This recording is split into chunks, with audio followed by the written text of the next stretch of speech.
So now we're going to look at the pen tool. It's P as a shortcut on your keyboard. So there's a couple of ways you can use the pen tool. You can click and go around to make the shape. You can click and drag and sort of curve out your lines like this. This is a little bit more tedious and you sort of lose a bit of the control with the lines. This way it's really hard to have a consistent sort of line. You can see how they go all over the place. So what we want to do is find the tangent of the curve. So that is the highest point based on that curve of the round angle. So here would be where the tangent is, and then the end of it there. So all of those high points of the curves. If this happens to you like this and we can't see where we're going, you just go here to the color swatches and we just want to remove the fill on the swatch, and now we can go through and just go around and find all of those tangent points. It might take a bit of practice, but the more sort of practice you get with it, you'll perfect it. Okay, once you've done this and you've got all the outlines, we want to go through and add the curves to them. So to do that, we want to change our anchor point. So we go Shift and C, and we get this cursor here. You can also find it here in the menu for anchor point. And as you can see from the little animation, it adds curves to here. So if we click and drag, we can see it adds the curves on either side. Also, if we grab one side like this, we can add one curve. But the issue when we do it this way, and we do them separately, like we're never going to have sort of a perfect line going through and a nice smooth curve. So the best way to do it is on that tangent is to curve it out. Now, once we do that, we have the handles on each side, and as you can see, then we can independently sort of move those handles. If you make a mistake, it's Command Z to undo, and we're just going to go through quickly and set all of these.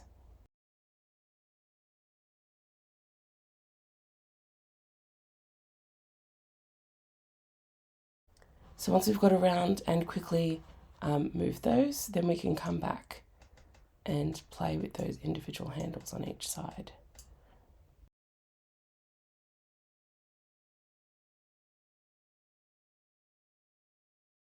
It's also up to you in your design if you want to, fix up that curve, if you want to fix it anywhere there. I'm just going to add a fill to my shape. And there we have our shape. Another tool you can use is the smooth tool. So it is often found under the pencil tool like this. There is no shortcut for it. How you would use it is use the direct selection tool. So V and select your shape. Then go to the smooth tool and we just draw along this area and want to smooth out that line. If you see it sort of remove that jaggedness. Here as well, you can see the shape, we want to smooth it out. Doesn't matter if your line's not perfect, it'll just go through and fix those areas. Same here, I'm going to smooth out this area a bit more. Like that, get rid of some of those jagged lines.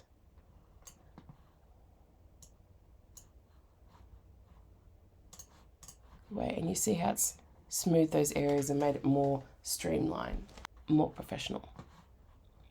So another way we can use the pen tool, just do P for the pen tool again, is draw a few strokes, and I don't want to have the fill, so I do this.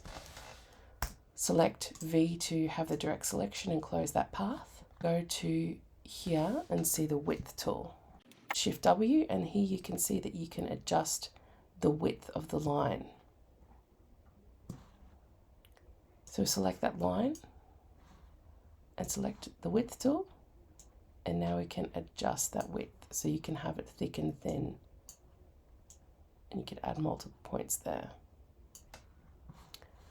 Go back to the V tool. So this would work if you want to have that sort of stylized look and adjusting that line and not having just a thin straight line, but having a bit that has a bit more curve and a bit more character in it.